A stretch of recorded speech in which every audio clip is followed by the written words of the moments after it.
السلام علیکم ناظرین، اس ایپیسوڈ کے شروعات میں ہم دیکھتے ہیں قرارگاہ میں صوفیہ ہر طرف آگ لگا رہی ہوتی ہے اور کہتی ہے سب کو جلا کر راکھ کر دو جلدی۔ بیحان بازنطینیوں کو کاٹ رہا ہوتا ہے، لڑتے لڑتے اس کا سامنا لوکاس سے ہوتا ہے۔ لوکاس اس سے کہتا ہے تو تم ہیرو بننا چاہتے ہو؟ ہاں بیحان بے، لیکن آج میرے ہاتھوں تم موت کا مزہ چکو گے۔ تو بیحان کہتا ہے تمہاری طرح ہم دشمن پر پیچھے سے وار نہیں کرتے، اپنی تلوار نکالو۔ یہ سنتے ساتھ ہی لوکاس اس پہ حملہ کر دیتا ہے۔ دونوں کے درمیان زبردست مقابلہ ہوتا ہے۔ لڑتے ہوئے لوکاس کہتا ہے تم اپنی جان دے کر دھوکہ دے کی قیمت ادا کرو گے بیحان؟ جواباً بیحان کہتا ہے ہم قیمت ادا کرنے سے نہیں ڈرتے لوکاس، کتے بونگتے رہتے ہیں اور بھیڑیے آگے بڑھتے رہتے ہیں۔ یہ کہتے ساتھ ہی بیحان حملہ کر کے اس کا بازو زخمی کر دیتا ہے۔ صوفیہ ہر ایک چیز جلا رہی ہوتی ہے اور دیکھتے دیکھتے وہ آگ منجنیق کو بھی لگا دیتی ہے۔ ہیرستو بھی کئی سپاہیوں کو شہید کر رہا ہوتا ہے اور کچھ دیر کے بعد صوفیہ بھی اس کے ساتھ شامل ہو جاتی ہے۔ لوکاس اور بیحان کے درمیان لڑائی جاری و ساری ہوتی ہے۔ لوکاس بیحان کو پیچھے دھکیلتا ہے تو صوفیہ اس کی پیٹھ پر زوردار وار کرتی ہے۔ یہ وار اتنا شدید ہوتا ہے کہ بیحان گر جاتا ہے۔ یہ دیکھ کر لوکاس غصے میں صوفیہ کو پکارتا ہے تو صوفیہ کہتی ہے تم اس سے بات کیوں کر رہے ہو؟ اسے مارو اور اسے جان چھڑاؤ۔ بیحان کہتا ہے اللہ کا شکر ہے کہ میں اپنے بستر پر نہیں مروں گا بلکہ میدان جنگ میں شہید ہوں گا۔ یہ کہتے ساتھ ہی وہ کھڑے ہو کر ان پر حملہ کرتا ہے اور اس بار صوفیہ کا بازو زخمی کر دیتا ہے، مگر لوکاس اس کی ٹانگ پر وار کر کے اسے پھر سے گرا دیتا ہے۔ صوفیہ کہتی ہے مرنے والوں کی قبر پر بہادر کا لفظ نہیں لکھا جاتا بیحان، تم بیکار میں مرو گے۔ یہ کہتے ساتھ وہ بیحان کی ٹوپی اتار دیتی ہے۔ بیحان کہتا ہے ہم الہی کلمت اللہ کو بلند کرنے کے لیے لڑتے ہیں، تم ہمارا خون بہا لو لیکن ہمارا انتقام ضرور لیا جائے گا۔ صوفیہ اس کے گلے پر تلوار رکھتے ہوئے کہتی ہے تمہارا سردار عثمان کہاں ہے؟ تمہیں ہمارے ہاتھ سے کون بچائے گا؟ چلو ایک نظر اطراف میں ڈالو۔ تو بیحان کہتا ہے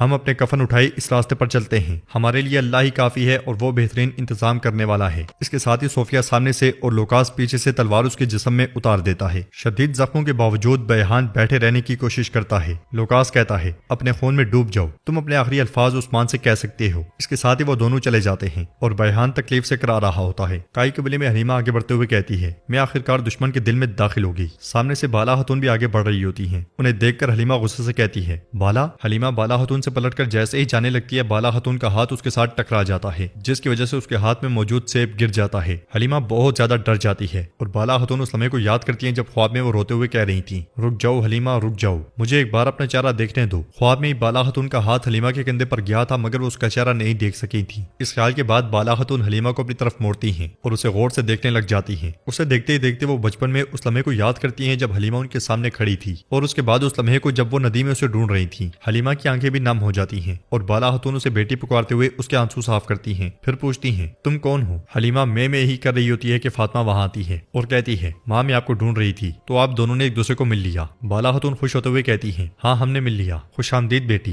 حلیمہ کہتی ہے آپ کو دیکھ کر مجھے پتہ نہیں کیا محسوس ہوا، برائے مہربانی مجھے معاف کر دیں۔ تو بالا خاتون کہتی ہیں استغفر اللہ بیٹی۔ فاطمہ کہتی ہے ماں میں نے آپ کو مریم کے بارے میں بتایا تھا، اس کی دادی کا انتقال ہو گیا ہے، یہ باجیان میں شامل ہونا چاہتی ہے۔ تو بالا خاتون کہتی ہے یقیناً شامل ہو جائے، تم اچھی تربیت لوگی اور باجیان کی طرح جنگجو بن جاؤ گی، میری پیاری فاطمہ تمہارا خیال رکھے گی۔ یہ سن کر حلیمہ بہت خوش ہوتی ہے۔ بالا خاتون اس سے مزید پوچھتی ہیں کیا تمہاری دادی کے سوا اور کوئی نہیں ہے؟ تو حلیمہ کہتی ہے کفار ہمارے قبیلے پر برسوں سے حملے کر رہے ہیں، انہوں نے میرے بابا اور ماں کو قتل کر دیا، میں باجیان میں شامل ہونا چاہتی ہوں، پھر میں ان کا انتقام لوں گی بالا خاتون۔ یہ سنتے ساتھ ہی بالا خاتون اسے گلے لگا لیتی ہیں اور ساتھ ساتھ میں اس کے بالوں پر بھی ہاتھ لگا رہی ہوتی ہیں، پھر کہتی ہیں تمہارے نقصان پر افسوس ہے بیٹی، تمہارے نقصان پر بہت افسوس ہے۔ بالا خاتون کافی وقت اسے گلے لگائے رکھتی ہیں تو حلیمہ ایک دم سے پیچھے ہٹتے ہوئے کہتی ہے آپ کا شکریہ، میں اب اپنے خیمے میں جاؤں گی۔ پھر حلیمہ آگے بڑھ کر آنسو صاف کرتے ہوئے کہتی ہے تم رو کیوں رہی ہو؟ تم اس عورت کو دیکھ کر آنسو کیوں بہاتی ہو اور کمزور دکھائی دیتی ہو؟ میں تمہیں مار ڈالوں گی بالا، میں قسم کھاتی ہوں کہ میں تمہیں مار ڈالوں گی۔ بالا خاتون کی نظریں مسلسل اس پر جمی ہوتی ہیں اور ان کے آنسو بہہ رہے ہوتے ہیں۔ فاطمہ کہتی ہے وہ بہت اچھی لڑکی ہے، میں اسے اس طرح دیکھ کر اکیلا نہیں چھوڑ سکی، میرا دل پھٹ گیا تھا، میں نے کہا کہ عثمان صاحب کی سرزمینوں پر کوئی تنہا نہیں ہو سکتا۔ بالا خاتون آنسو صاف کرتے ہوئے کہتی ہیں میری مہربان بیٹی، بہت اچھا کیا۔ یہ کہتے ساتھ ہی بالا خاتون حلیمہ کا گرا ہوا سیب اٹھا لیتی ہیں اور ایک مرتبہ پھر اسی جانب دیکھنے لگ جاتی ہیں۔ ادھر ہم دیکھتے ہیں کہ عثمان صاحب کی قرارگاہ مکمل طور پہ تباہ ہو چکی ہوتی ہے، اس لیے عثمان صاحب وہاں پہنچتے ہیں، انہیں ہر طرف تباہی اور لاشوں کے سوا کچھ نظر نہیں آتا۔ وہ ایک دم گھوڑے سے اتر کر آگے بڑھتے ہیں اور کہتے ہیں علاؤدین بیٹا جلدی آؤ، دیکھو کون زندہ ہے۔ ایک کو دیکھتے ہوئے علاؤدین کہتا ہے یہ شہید ہو گیا ہے۔ عثمان صاحب کہتے ہیں ہر کسی کو دیکھو آیا کہ کوئی زندہ ہے یا نہیں۔ وہ سب شہیدوں کو دیکھنے لگ جاتے ہیں اور علاؤدین کہتا ہے سب شہید ہو گئے ہیں سب۔